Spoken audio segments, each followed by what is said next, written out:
Today I am here to introduce to you someone whose name I really love to hear her say because it just sounds melodic to me, like a song. And Miss Besaida Carthern White is our speaker. And I got wind of her through a co-worker. That's Frank, by the way, walking in. I just talked about you, Frank.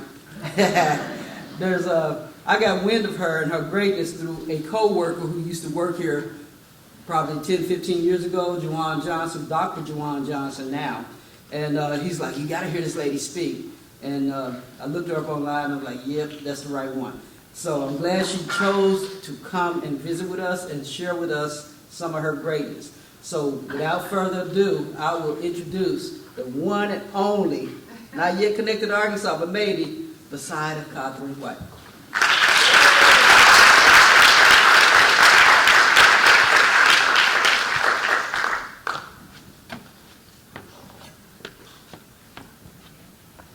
Good morning. Good morning, Little Rock. Good morning, Arkansas. Rhonda, thank you for your gracious introduction. And yes, this is my first trip to Arkansas. And so I got the tour yesterday from one of your 97-year-old Little Rock residents, and so it was thorough. So I'm just delighted to be here. I am from Virginia, and coastal Virginia down on the river, on the Rappahannock River. And so I come to you from there, and I'm just delighted to share some of the things with you that I've been doing in terms of family history. You see, I take off my glasses to see. So it's very important that I do that. All right, there's so much that I could share with you. I'm going to try to respect the time today, and so I know that Rhonda and others will give me the signal. I've got a little timer up here, but I may get so involved I don't even look at it. So I'm going to try to respect that time. Let's see, let me put the timer where I can see it. So, family treasures is my first topic of the day. And it's interesting, I've collected family treasures all my life, but did not know that that's what I was doing. Was not in the least bit intentional about it. So about 2 years ago, I was doing a number of projects with the Baptist General Convention of Virginia, which is a statewide group.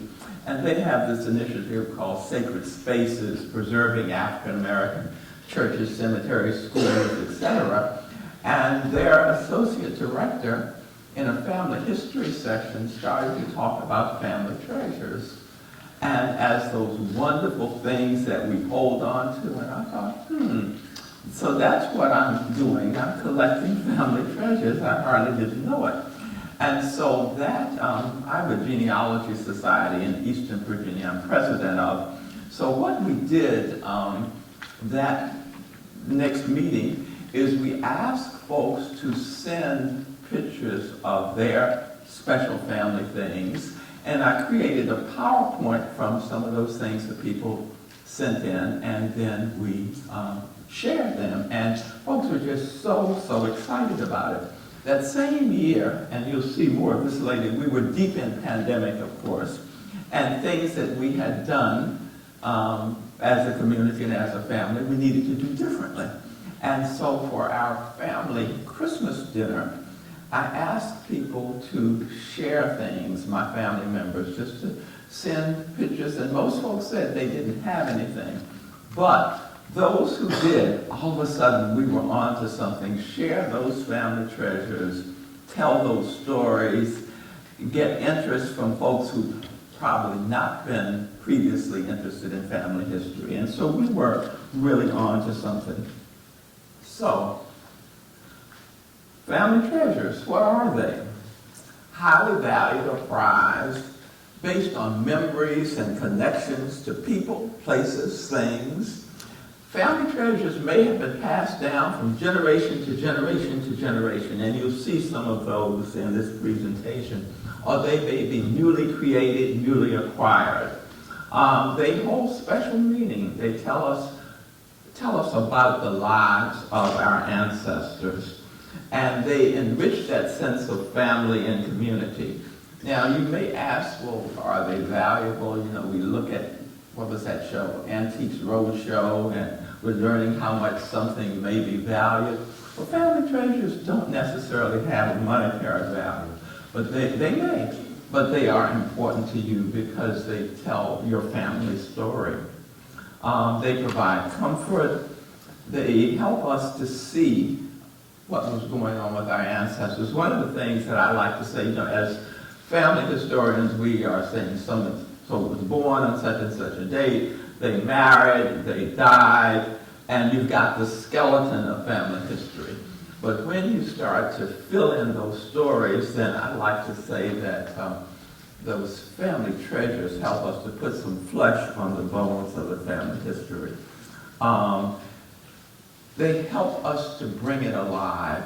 And I'll be talking about how we've used family treasures not only to tell our family stories, but to tell community stories. We've used them in exhibitions. I do a lot of museum work as a volunteer largely with museums, but we've used some of the treasures to show. In fact, just recently we've mounted an exhibition on African American businesses in our local county, and we've been able to use some of those. And then to show broad historical narratives, you'll see information on African American migration patterns even in some of the family treasures. And I like the fact that some of my very, very young people all of a sudden are interested and looking to say, oh, do you mean my great-great-grandmother made that item or handled that item or used that item? And so we get interest that we may not have had before. So what is a family treasure?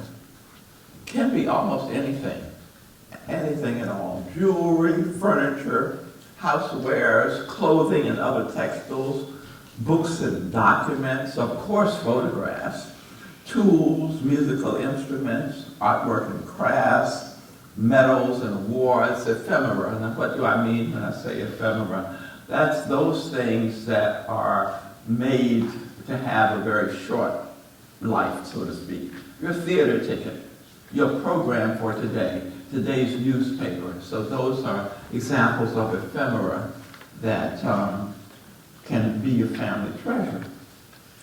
So when I first started talking about family treasures, now understand that I collected all these things, but didn't really know that that's what I was doing. So I said to my husband, told him what I was working on, and he said, well, I've got something. Well, does this fit what you're doing? And he brought me this pocket watch that I actually don't ever remember seeing before. And he told me that his aunt had given it to him. At the time, she was in her 90s. This was a few years ago. She's now deceased. When she gave him the pocket watch, she told him that it had belonged to her grandfather, who would have been my husband's great-grandfather. And his name was Timothy McNeil. He was born about 1864 in Clemensville, Georgia, and died in 1925 in Philadelphia. And so this was a part of the great migration stream of African Americans from the rural south to the urban north. And so this was said to be his pocket watch. And so one of the first things, of course the aunt says it was, that's all we can have to go by, but we did think that perhaps we should research this item, it's an Elgin pocket watch, and see whether it was even old enough to be his, because we know that he died in 1925. And so fortunately, of course, there's so many things on the internet that you cannot take as gospel, but we were able to find a fairly reliable site, seemingly, that gives history of Elgin watches. And yes, this watch was made at an appropriate time, apparently about 1888. And so we will never know for sure that it belonged to Timothy McNeil, but that's what his granddaughter said. And it turns out that this is probably the oldest thing that we collectively have. And it helps us to tell his story. It's a very interesting thing because it's not only is it a watch, but it's a locket. And so you see that on the other side, when you open the face away from the clock face, you can see that there's a picture for a photograph. And so we didn't find too many of those as we looked at pocket watches of the time. And so it helps us to just shed some light on this man who left rural Georgia and to find a better life for his family. And then the family now is in Philadelphia and throughout the Northeast. This is something, you know, when folks around you know that you collect things, when they know that you will care for them, then they tend to give you things. And I was so fortunate that a great aunt gave me this document. She had no children. She had many, many nieces and nephews and great nieces and nephews to whom she could have given this document. But she, I'm fortunate, when I say given, she made me the caregiver of this document for a while, and it's my responsibility to care for it during the time that I'm its caregiver. And what it is my great-grandfather's postal commission as the postmaster of a small rural area in eastern Virginia called Dunsville. And he became postmaster in 1897, an African-American postmaster. Helps us to tell his story. Now, at first we thought, well, maybe he was the first black postmaster in that locale. Well, it turned out, no, in the same county, his cousin was actually postmaster 30 years before. So it tells us what was going on with African Americans just right after the Civil War, that there were these achievements during that period of time. When this was given to me, it was in the same frame that the great aunt who gave it to me was born in 1902. And she said that it was in the same frame as long as she could remember. So we think it may have been the original frame. And so I knew better than to try to take it out. I knew that as the custodian, I needed to make sure that it was protected. And so I made the sacrifice. I actually consulted with one of our local museums on trying to find a conservator who could help me preserve the document. And so that person took it out and washed it and did what conservators do. And while it was out, I was able to get a very good scan of it so that it could be shared with other family members. Our local museum actually has a feature on my great-grandfather, whose name was Robert Henry Cawthorn, and that's his photograph. And so the challenge with some of these items is, where are they going? What's going to happen with them? And that's a decision. I have a daughter who's very aware of such things, but we know that this document eventually needs to be in an institution that will hold on to it. And of course, I keep it it's in my home. It is in an acid-free container, but that's certainly not where it should live. So, as I said, people will give you things. We have a genealogy society. Prior to the pandemic, we met once a month in person. We now meet virtually, and of course, we expanded. We've got people from all over the country to join us. We invite you to join us as we meet virtually. So one of our meetings, one of the members came up to me and she said, I have something for you. And this was a graduation invitation from Wayland Seminary, which was a school for African Americans in Washington, D.C., and it's the 1897 graduation invitation.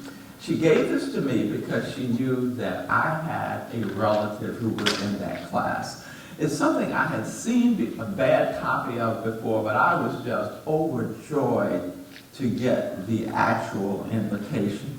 And it helps me to tell, in this particular relative, his story is told a lot, but it helps us to tell it with even a little bit more specificity. but this is that graduation invitation. And it's hard to read, so this is a transcription of it. And it turns out that he was the class president. His name is up there, William Andrew White. And this was normal school. It's kind of equivalent to what we would call now community college. In other words, the equivalent of an associate degree is what one got from normal school. And so that's the program. And then, as we try to tell stories, we draw from different places. So Wayland Seminary was, as I said, a school in Washington, D.C. Then later on, around the turn of the 20th century, 3 schools came together to form what is now Virginia Union University, which is an HBCU. And so Virginia Union is located in Richmond, Virginia, and they have an archive. And so I talked to the archivist there, and she said, I think I have a picture of the class of 1897. And so that is it. I was able to obtain it from her, and that is my relative. Let's see if I can write there in the center as the president of the class. And his story is remarkable. While he was at Wayland, he was taught, and this is an African-American school, it's the 1890s, he was taught by a white woman teacher who was from Nova Scotia.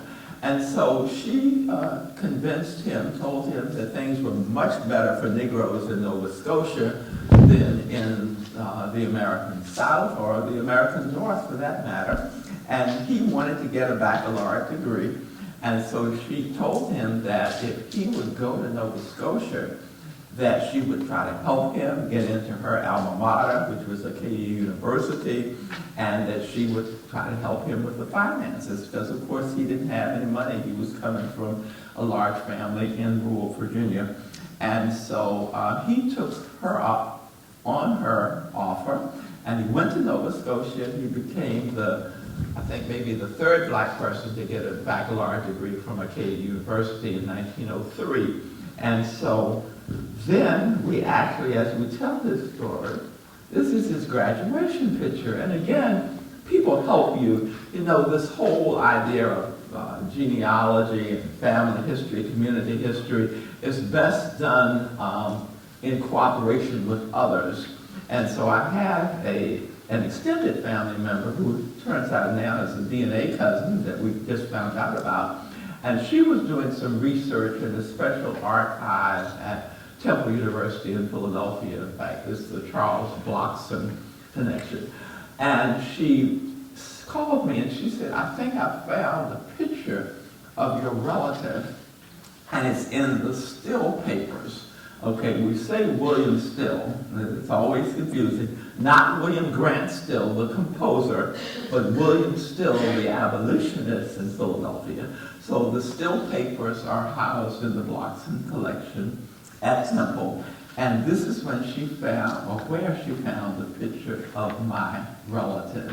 And it turns out that there was a family connection in that through multiple marriages and step situations, then we have a connection to William Still's granddaughter. And so that's how that was found. But it just helps us to tell this rich story of a man who went to Canada, had 13 children, and has been cited as changing the fabric of life in Canada. In fact, he was one of the few black officers in the British Army worldwide during World War I. In fact, we have his diary from that, and actually it's been made into a documentary film. So, and I could talk on and on as we tell those stories, but William Andrew White's story has been broadly told. If you Google him, you'll find lots, and then we've been telling nuances from those stories, from the stories that are broadly told. We've been trying to make it even more nuanced as we tell the story.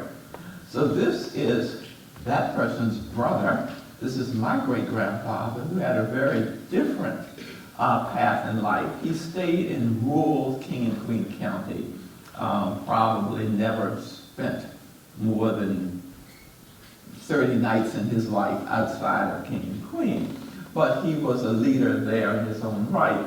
And so you see his photograph, on which I've always had, but on the right is a bed that is in my house as we speak, that was owned by George Granville White, and it helps me to tell his story. So the Christmas, the pandemic Christmas, that we asked family members to share things they had, then one young family member sent the photograph of his chair. And she told us, she said, George Granville White made that chair. And we were just astounded at the workmanship there. And the young cousin who's about 50 years old, who shared it, had been gifted the chair by her grandfather, who was the grandson of the man who made it. And so we were just amazed to see this workmanship, to think, what must he have done to dampen the wood, to bend it, to make it do what it did. And so we were just delighted. When you ask, you never know what you will get. And so that allowed us to tell George Granville White's story. And since then, we've been telling his story further. We found out that as we were researching a lynching that took place in that county, we found out that he was actually part of the coroner's jury. And so lots of things that allow us to tell that story. Okay. All right, my techies, there's something I have done that is stopping me from advancing the slide. Let's see what we're doing here. I think I hit against something. Okay. All right. Thank you. All right.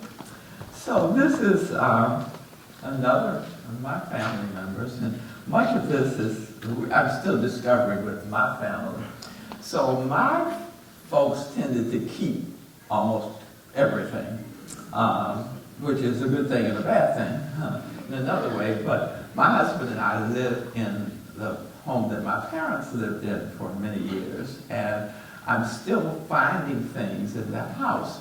So about 10 years ago, I found in a dresser drawer, I found a whole lot of receipts. And they were receipts from the 1920s. They were receipts that belonged to my maternal grandmother's brother, whose name was Joseph Henry Smith, and you see his photograph there. And it turned out that, as we look at our family history and look at how it mirrors the broader history, so he was a part of that migration stream from the from the rural south to the urban north. And so what he did is he purchased property in his home county, which is King and Queen County, Virginia, and in a neighboring county. And then he went to the Philadelphia area to make more money to pay for that property. In the vernacular, and I don't know the community lingo here, but as African Americans worked as domestics in the homes of white families, what we called it in Virginia was going north to work in private family, and that was the terminology that was used. So he went to work in private family on Philadelphia's main line, out in the towns of Ardmore, Bryn Mawr, Wayne, that area.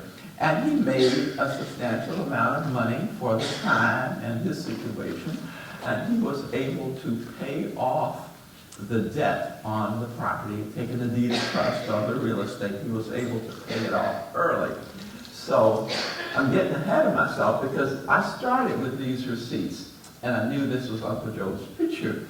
So I wanted to know what his story was. And it so happened that as I could see that he had clearly, was sending, had even the envelopes that some of the checks were sent to my grandmother so she could pay locally. We were mounting, or at least had a traveling exhibition at our Black History Museum in Richmond from the Schomburg Center for Research in Black Culture in New York City. And it was called In Motion, the African American Migration Experience. So what we wanted to do was to add a local component to that traveling exhibition. So I thought, let me learn Uncle Joe's story. And it was a tragic one in ways, so that he paid, and this is a statement there from the circuit court of the county on what his payment status was, paid the loan off early, and then he got sick with tuberculosis, had to come home, be cared for by family. He then borrowed money on the property again and got another deed of trust. He was unable to pay because he was ill and subsequently died, and that property was foreclosed upon. So after he worked so very, very hard, but we were able to put Joseph Henry Smith's story into that traveling exhibition, but by virtue of having had those receipts. And had my grandmother not saved those receipts, and I don't know why she saved them, or maybe we just have a history of my family being pack rats, I'm not sure. But then that allowed me to research him. I found the deeds, I found all kinds of documents related to Joseph Henry Smith.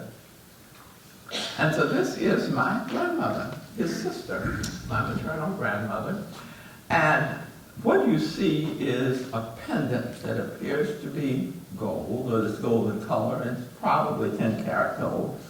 And my mother died 20 plus years ago, and I found it in her jewelry box, and I thought, what is this? It says, what is its significance? It says Ida S. Cawthon, her name, on the scroll on one side.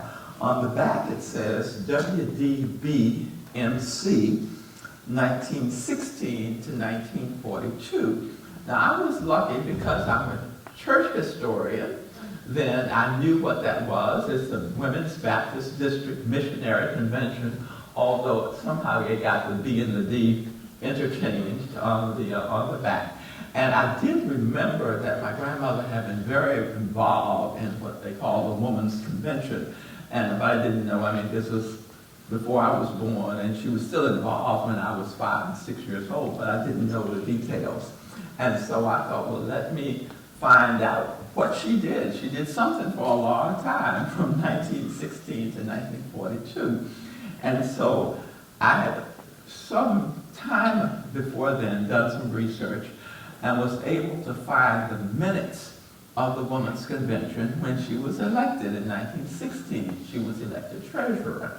And then I looked for minutes that would be associated with giving her this item.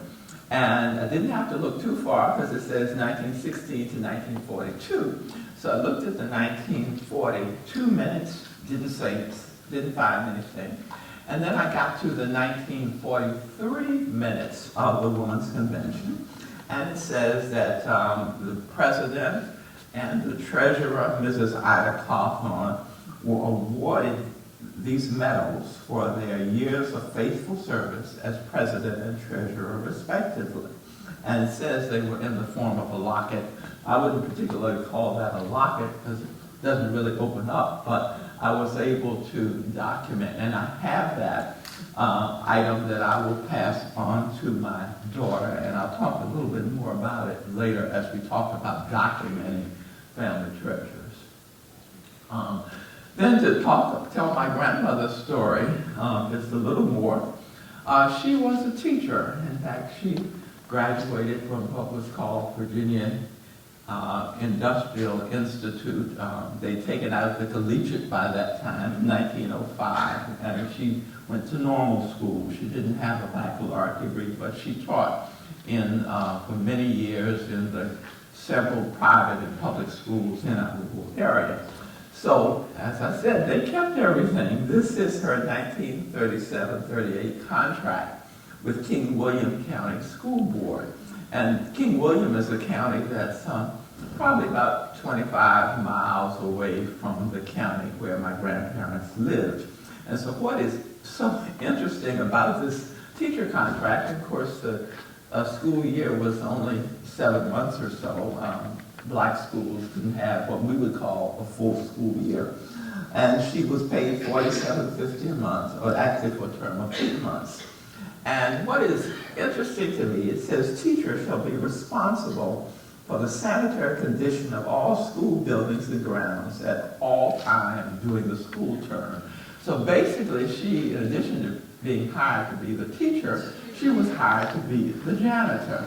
And so we can see what her life must have been like. And as we tell her story, and we weave the oral history in, what we know is that now today, we have people who commute from our rural area to the city of Richmond, which is about an hour's drive. People commute, some of them even from our rural area to Washington, D.C., which is 2 hours, but it's not what was done then. And so what we have oral history of the teaching in King William. Actually, my mother and my grandmother were teaching in King William County at the same time. So what did they do? They drove to King William on Monday morning. They stayed with a family in King William during the week, and then they came back home on Friday. Now, this is all of 25 or 30 miles. And, of course, in the 1940 census, I find both of them with different families in King William County, just that close. But that helps us to fill in. So I'm using oral history, I'm using the artifacts and family treasures, and then I'm using what I fill in with my research to tell those stories. So this is my grandmother's husband, my grandfather, and my mother's father. And all my life I've heard that this punch bowl that you see there, and that's a punch bowl with a detachable base, that Daddy Jimmy, as I called him, was given this punch bowl when he was 19 years old. Now the story is that he went to Baltimore because lots of family members, and he didn't migrate, but lots of other family members had migrated to Baltimore. So when he was 19, the story is he went to Baltimore, of course, by steamship. That's how they traveled. And he had his picture taken, and he was given a punch bowl. Now, I'm not sure why it is that a photographer gives you a punch bowl when you have your picture taken, but that is the story. And so I'm fortunate enough to have the photograph of him at 19. And this is right around just after the turn of the 20th century, because he was born in 1885. And so there's Daddy Jimmy's photograph and his punch bowl, and you'll hear more about him when we talk about recipes and cookbooks later. So, the family objects, I'm a church historian as well, historian for my church, and historian for the Baptist Association, which is, it takes up 3 counties in our area. And so as we try to tell those stories, of course, very often records weren't kept the way they might have been. Now, the Baptist Association, meticulous minutes each year, but the church is not so much. And so as a church historian in the past 15 years or so, we've had to try to work backwards to put together things we could find. So we've asked members to share with us what you have in your home that will help us show the church history. And so lo and behold, my grandmother at it again, she kept this program from 1955, a banquet held at our rural church. And it was honoring the elders in the church community. And you see the names of the honorees listed there. Both of my grandparents are listed. They were in their, I guess, about 80 years old at that time. And even the menu, the program, the ticket, which was $1, cost to attend. And on that ticket, on the back of the ticket, my grandmother wrote, September 2nd, 1955, the last time that Jimmy went to Angel Visit, and the name of our church is Angel Visit Baptist Church, and so that was important to her. And that was the last time he went there. He died 3 months later. And so this program provoked us to say, well, the church had a sanctuary at the time, And they didn't have a fellowship hall. They didn't have a dining room. Now we know what happened in the summertime when there was church homecoming, what they call big meeting in some communities. We knew that they ate outside. In other words, they had a big table outside, a table with an A-frame, a permanently fixed table, and that's where they ate. But we thought, so where did they eat for a banquet, fairly, say, formal in a way, banquet in September? And so as we were doing oral histories at church, still trying to tell the stories, this one person said, well, what they did is they moved the pews from the front of the sanctuary and they set tables right up in the sanctuary, and that's how they had a banquet in 1955 before there was a fellowship hall, which was built around 1970. But we actually have just opened a mini museum in our church, and this document is one of those things that we have in there. This is telling the story of a church that was formed in 1866, and so we're 158 years old. So this is something I'm working on that let me see how my time is here. Trying to tell this aunt story. So this is my great aunt, my grandfather, who you've seen. It's his sister. She was born in 1902 and died in 1993. And she was a jeans supervisor. You say, what is that? Anna T. Jeans was a wealthy northern philanthropist who gave money for teacher assistants in the rural South through the Anna T. Jeans. You probably had what was called jeans supervisors in the state of Arkansas. I know it was mostly in much of the South. And so I'm trying to tell her story. This is actually, normal school was something that people did. So what you have that you see right here is the class when she graduated from normal school. That's Virginia Normal and Industrial Institute, which later became Virginia State College for Negroes, Virginia State College, and now Virginia State University. And so in 1921, she graduated from normal school. And then fortunate enough to have, you see on the other side, is the program when she got a baccalaureate degree from Virginia State in 1927. And so you see, she's 25 years old by then, but she is making sure that she gets that. And then she went on to teach in several areas of the state, ended up, I think, in Washington, D.C., and then she was a founder of actually 3 chapters of Alpha Kappa Alpha sorority. And so you see some of the documents that we've collected that she was actually the founder of the undergraduate chapter at Virginia State in 1926. And what you see is a photograph of the founders of a graduate chapter, Zeta Kappa Mega chapter of Alpha Kappa Alpha in Arlington, Virginia in 1956. And that's a paperweight from one of the national conferences. So as we try to tell Ellen Cawthon's story, I'm just in the process of collecting, because I focused on different people in my family from time to time for different reasons. And we actually, I am the historian for a local sorority group as well. And so just working on that now, just in the past. And so this is a work in progress.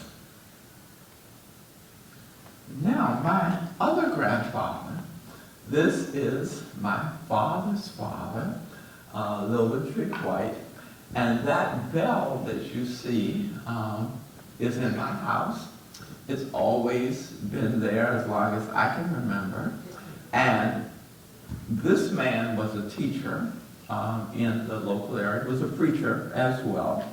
And we were always told that this is the bell that he used to signal the beginning and end of recess, when it was time for school to convene in the morning, whatever, appropriate notices during the day, and this was the Latrice's bell. We've used this in our family.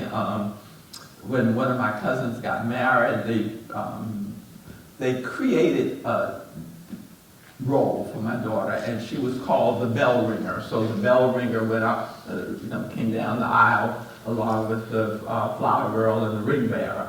And so this was said to be Little Trig's bell. So when we did that pandemic Christmas, when I asked folks to send photographs of things that they wanted to share, then one of my first cousins sent a photograph of a bell. And what did she say? She said, "This is Little Trig's bell." So I said, "Well, I have Little Trig's bell." So our only conclusion is that perhaps over many years of teaching, that he had more than one bell, because, and I've even had this repaired, and so that I'm so fortunate to have that item that I can then pass on.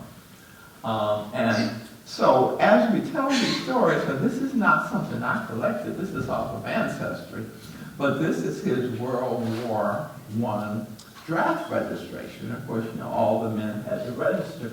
And I put this in there because this so helped me to tell the story. So my grandfather had 3 children, he and my grandmother. She dies, right, in 1915, and the baby dies, and so he's got the 2 sons, and he then goes to school. His parents care for my father and his older brother, meaning their grandparents, and then eventually my grandfather remarries, has lots of other children, like 7 or 8, and moves on. So who knew that this is rural Virginia, but this draft registration card was filled out in South Jersey. South Jersey, he was working as a farmhand, apparently on one of those truck farms, and he was widowed, and so this is, we think, before he went to college, or it may be that since this was filled out in June, it may be that this was in the summer between years of school at Virginia Union, but it just helped us to see, wow, he had to go to work as a farmhand in New Jersey to make it to support the children that his parents were helping him raise. And of course it gives us, my cousins were just delighted to see his signature. So you have it there, but that was, and then we were actually able to meet a woman in South Jersey who remembered my father and his brother, who remembered my father and his brother coming to work there for the same concern that their father had worked for years earlier. So we were able to draw those connections. And then, as I said, my grandfather was a preacher, a Baptist preacher. And I am fortunate enough to have a book of his sermons. Now, they are written out in a little notebook that's about maybe 7 inches tall by 4 inches wide, maybe. They're written in pencil, and they're written on both sides of the sheet of paper. So they're very, very difficult to read. And I've not done much in the way of reading them, but this is one of the images. So what is on my agenda to do is to have this book of sermons digitized so that we don't try to handle it. We don't want to put the oils from our fingers and that kind of thing. And so it is fragile. And so once I have those pages digitized, then we stand some chance to transcribe them and to see what his messages were about and what he was actually thinking about. But I'm just so delighted to have these, and it is because my family kept so many things, and I'm happy about that. So, let's see, we're going to talk just a little bit more here, and then we'll take a break. So you saw the gentleman who went to Canada, my great-great-uncle, and I always have to explain when we talk about migration streams, and I don't know, we talk about the streams that Isabel Wilkerson wrote about in The Warmth of Other Suns, and then we talk about migration streams of African Americans during different periods of time. So when we think about going to Canada, we think about the Revolutionary War time, we think about the War of 1812, we think about the Civil War time, and no, my relative was an outlier. He was not, he was kind of on his own steam, and you've heard the story of how he went to Canada. So he had 13 children there. He married a Canadian woman who was mixed race. She was indigenous, European, and African. And they had 13 children. So these are two of them. And the first one you see at the top is William Andrew White III, who was an activist. He was the first African American to run national office in Canada in the 1940s. And then that's his sister. These are two of the 13 children. That's his sister, Portia White. And Portia was a contralto of note who had a similar stature in Canada to Marian Anderson's in the United States. And what you see is a postal stamp. And I have a first issue of that stamp. Of course, we've used it for all kinds of things. We've made Christmas tree ornaments out of it. We've done all kinds of things at family reunions, but that's how we tell Portia's story. And just to look at the family, the Canadian History Channel did a segment. They had a series on immigrants who changed the fabric of life in Canada, and William Andrew White and several of his children were featured. And then there's a documentary film on their father, that is Savior of Souls is the name of it. And of course it traces his journey from rural Virginia to Acadia University to being one of the first persons to have a radio ministry in Canada, and to being a captain in the, and he was a chaplain in the Army during World War I. And so that is, and then the story goes on with other objects. So Portia White was, known on the concert and opera stage in Canada and somewhat in this country, perhaps more so in Europe. And so we have a cousin stateside who came to me about 25 years ago, and she said, I attended Portia's, what she told me at the time, her town hall debut in New York City. And what we found, and she had the program from it, which she willingly shared, and it's that program, we found out that it was not actually the town hall debut. This was 1945, December, and Portia had debuted at town hall the year before. This may have been her third performance there, but we actually have that, and we're able to share it with family members in this country and in Canada. So Bill White, that you've seen, who was the community activist and politician, was multi-talented. So Portia, unfortunately, died at age 40-something of cancer in the 1960s. And so there were all these beautiful ball gowns in which she had performed on the concert stage. And so Bill, with all of his talents, decided to make pillows and using, so his needlepoint appears on one side of the pillow, and fabric from one of Portia's ball gowns on the other side. And so why do I have these? My family really can be innovative and figure out ways to do things. So we have these reunions, and we now have to cycle back in, not fully gotten back in since the pandemic. But we have the reunions back and forth between the United States and Canada. And of course that's costly, and we have, one of our reunions is like a professional conference. It starts on Thursday, goes through Sunday with all of these activities, and so it is not inexpensive. So one of the ways that we raise money to help defray the cost of the reunion is through a family auction at the reunion each time. And so what we have the opportunity to do is to bring items and sell them. And so these were auctioned. Sheila White, who was one of Bill's daughters, who was a community activist herself in Toronto, brought these items, and I paid dearly for them. at the auction, but now I have them. And so that's how we've been able to share some of those wonderful treasures, but also enhance the family treasury at the same time. And so this also, Sheila was at it again. This was Portia's a bowl that I think is silver plated. I purchased it at the auction. I'm not trying to clean it, but that was Portia's as well. And so I think it is 10 o'clock. Is it time for us to take a break, Rhonda? Yeah, it's time.